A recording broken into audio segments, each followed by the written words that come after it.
안녕하세요. 알쓸투전입니다. 얼마 전 애플의 연례 행사인 WWDC가 있었죠. 저도 라이트 앱등이로서 주식 투자의 관점이 아닌 엔터테인먼트의 느낌으로 이런 행사들을 보곤 합니다. 근데 당연하게도 뇌가 분리가 안 되는지라 이런 행사들을 보면 애플이 장사하는데 어떤 영향을 미칠지, 제 투자 포트폴리오에 어떠한 영향을 미칠지 생각을 동시에 하게 되더라고요. 그래서 이번 영상에서는 제가 WWDC를 보며 투자자로서 느꼈던 부분을 짤막하게 정리해 보려고 합니다. 그리고 영상 뒤편에서는 애플 장기 투자에 대한 제 개인적인 생각도 약간만 나눠보도록 하죠. 영상 본격적으로 시작하기 전에 구독과 좋아요, 알람 설정까지 부탁드려요. 일단 WWDC는 애플이 매년 개발자들을 상대로 하는 개발자 컨퍼런스입니다. 주로 애플의 소프트웨어 업데이트에 대하여 이야기를 하는 자리입니다. 근데 신제품 출시 소식도 WWDC를 통하여 발표를 하는 경우가 있기 때문에 애플 투자자 및 앱등이들도 관심을 가지는 이벤트이죠. 애플의 소프트웨어 하면 최근 몇 년간 확장시킨 애플 뮤직, 피트니스 플러스, TV 플러스 등의 서비스 사업만 생각을 하실 텐데 iOS, macOS, watchOS 등 OS 사업들은 애플이 창업 시점부터 중요하게 여겨왔던 부분입니다. 더불어 애플 생태계의 핵심에는 외부 개발자들의 애플리케이션들이 있기 때문에 개발 툴 활용할 수 있는 기능들을 알리는 역할을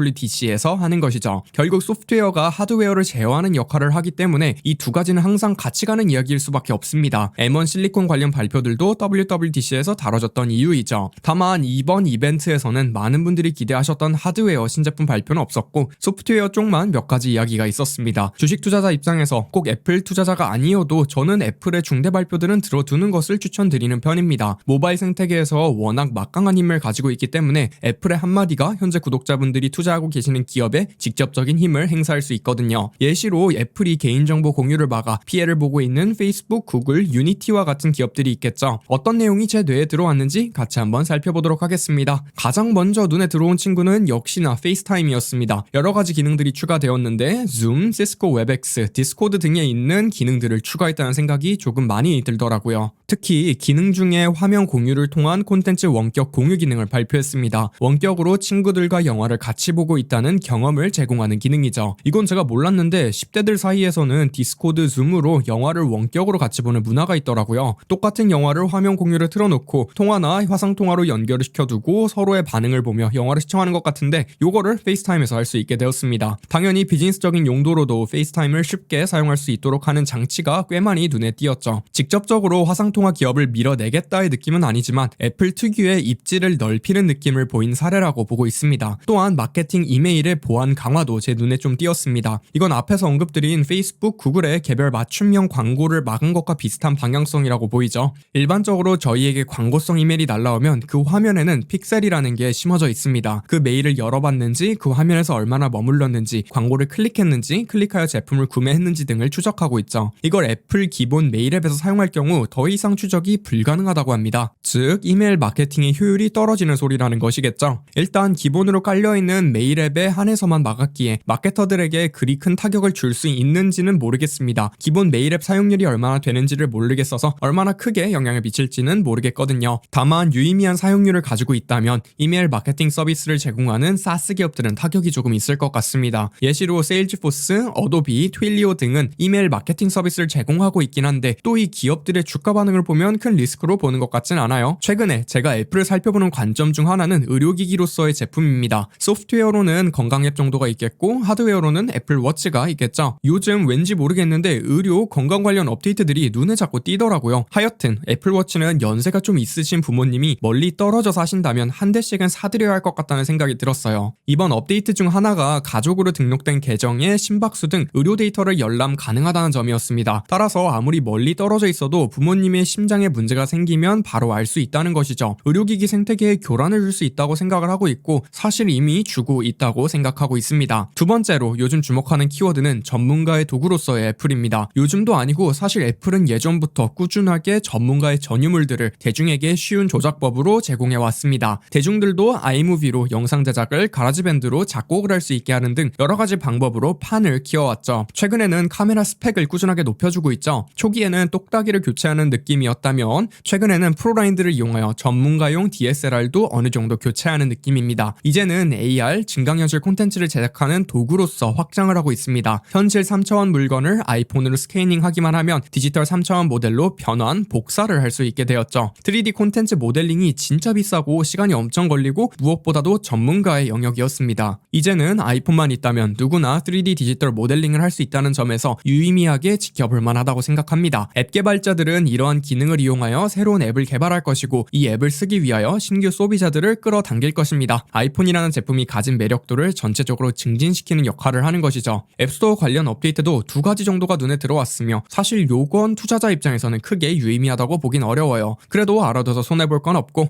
저는 흥미롭게 봤으니 공유해볼게요. 앱 상세 페이지에 커스텀화가 된다고 합니다. 현재 앱스토어의 앱 상세 페이지는 누가 봐도 동일한 내용, 사진, 썸네일을 담고 있습니다. 업데이트 이후에는 사용자에 따라서 이 상세 페이지를 커스텀할 수 있다고 하죠. 예시로 제가 특정 앱 상세 페이지를 열람하면 초록색 사진으로 나오는데 제 친구가 똑같은 페이지를 열람하면 빨간색 사진으로 나올 수 있다는 겁니다. 이건 넷플릭스가 정말 예전부터 써오던 기능이죠. 영화, 드라마의 썸네일이 사람마다 다르게 떠서 넷플릭스는 클릭률을 높여왔습니다. 느낌상 애플도 이걸 도입하니까 조만간 유튜브에서도 영상 업로딩할 때 썸네일 3개씩 첨부하라고 시키겠네요. 인앱 라이브 이벤트를 앱스토어 메인 화면에서 밀어줄 예정이라고 합니다. 이건 멀티플레이어 기능이 있는 게임, 앱을 노골적으로 밀어주겠다는 뉘앙스로 저는 받아들였고 라이브 서비스들이 지속될 트렌드로 애플은 보고 있는 것 같습니다. 전체적으로 앱 생태계 개선의 느낌이고 더 많은 사람들이 앱을 다운받고 아이폰 사용 시간을 늘리고 결정적으로 애플 생태계에 더욱 오래 머물도록 하는 장치들로 보입니다. 이제 존버의 관점, 즉 장기 투자에 대한 이야기를 해봐야겠죠. 이 존버를 하려면 생각보다 여러 가지 조건이 충족을 해야만 합니다. 당연히 기업의 현재 재무 상태는 좋아야 하고 성장성도 있어야 하죠. 근데 장기 투자의 관점에서는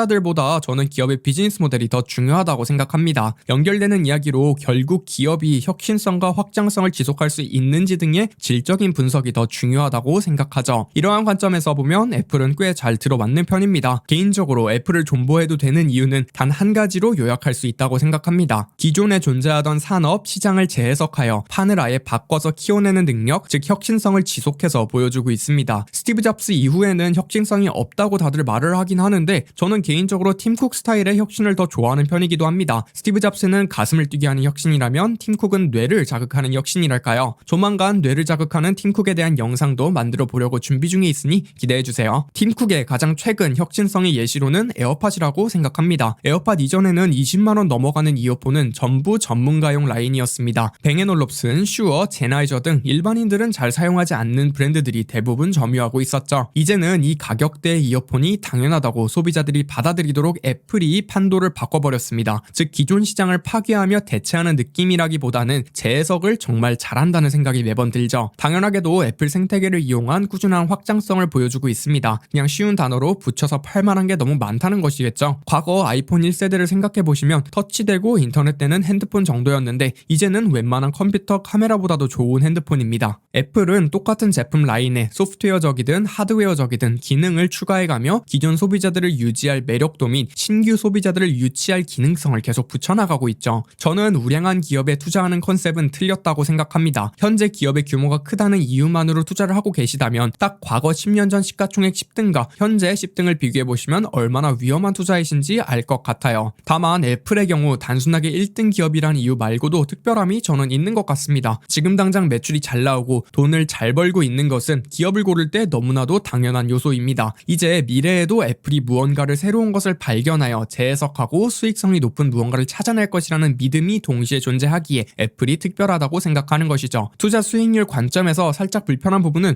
로우 리스크, 로우 리턴이라는 느낌이겠죠. 애플의 경우 덩치도 이미 너무 크고 더 커봤자 분명한 한계가 있긴 합니다. 어느 정도 수성의 게임을 하고 있기 때문이죠. 따라서 애플 투자는 본인의 성향, 상황에 맞춰서 하는 게 가장 알맞는 것 같아요. 다만 애플 주식 투자를 하든 말든 애플이 뭘 하는지 지켜보는 것은 주식 투자자 입장에서 굉장히 중요하다고 생각하고 있죠. 구독자 여러분들은 애플에 대하여 어떻게 생각하시는지 댓글로 의견 많이 남겨주세요. 오늘도 긴 영상 시청해주셔서 감사하고 모두들 좋은 하루 보내시길 바랍니다.